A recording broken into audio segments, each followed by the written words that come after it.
there are lots of cards to spread, and it gets heavy right here, and you're only holding the fan between your index finger and edge of your thumb. So the cards have a tendency to fall if they're too heavy. That's why it's best to use half the deck. And it still looks the same. You have a nice big spread of cards. They see all the pips. It's pretty. So to start out, hold the cards in dealer's grip. Hold them casually and loose. When you're ready to do the fan, your index finger curls underneath and your thumb comes around on top. For now, your fingers just stay at the side. You don't want the cards too low or too far out. This won't make the fan possible. That's why you want to start in dealer's grip, curl the finger in, thumb comes on top. Pay close attention to the position of this outer edge and the position of the thumb. When you're ready to execute the fan, these three fingers extend, and you want to extend them out as far as possible. However, that's not the first action. What you're going to do is wrap your index finger around your thumb as these fingers extend. So those two actions are happening simultaneously. So I can show you this with two cards. Let's see if you hold them in dealer's grip. Just imagine this is a deck. Curl your index finger underneath, your thumb extends across the top. Now, in the action of extending these three fingers, the index finger extends out and curls around the back of the thumb. Just imagine you have a spread of cards or a fan of cards in this area right here. So I'll do this again. So notice the index finger is curled in, it extends out, and then over and around the thumb as it curls back in, creating a nice large fan. So if we add some cards and do the same thing, you can see the spread happens almost automatically with those actions.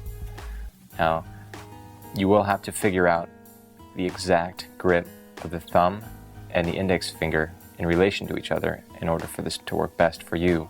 However, I find that if my thumb is parallel with that outer edge of the deck and my index finger is curled as far as it can in, like that, so the nail is touching the base of your palm, or the base of the finger, that'll give you a nice big fan of cards. So from here, you get that action. Now, some problems you will have with this at first is catching this edge right here on the fingers. At first, it won't be able to pass those fingers. You'll have a difficulty getting it past those fingers. One way to prevent this is to do the fan quickly. And what this does is it's basically turning over the deck like so before it's fanning. So the deck is still squared. Once it passes this middle finger, that's when the cards begin to fan. You can also try doing it with less cards at first if that helps. So just like 12 to 15 cards. Just experiment with what works best for you initially until you get the action down of fanning the cards.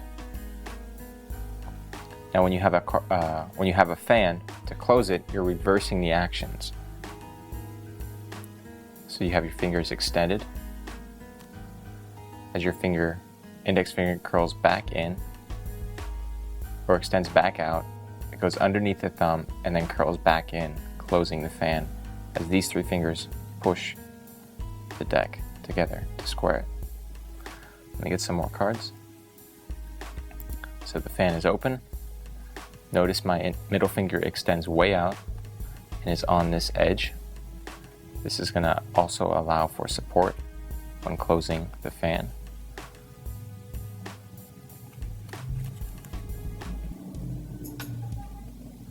And again, this is also one of those things that relies on gravity.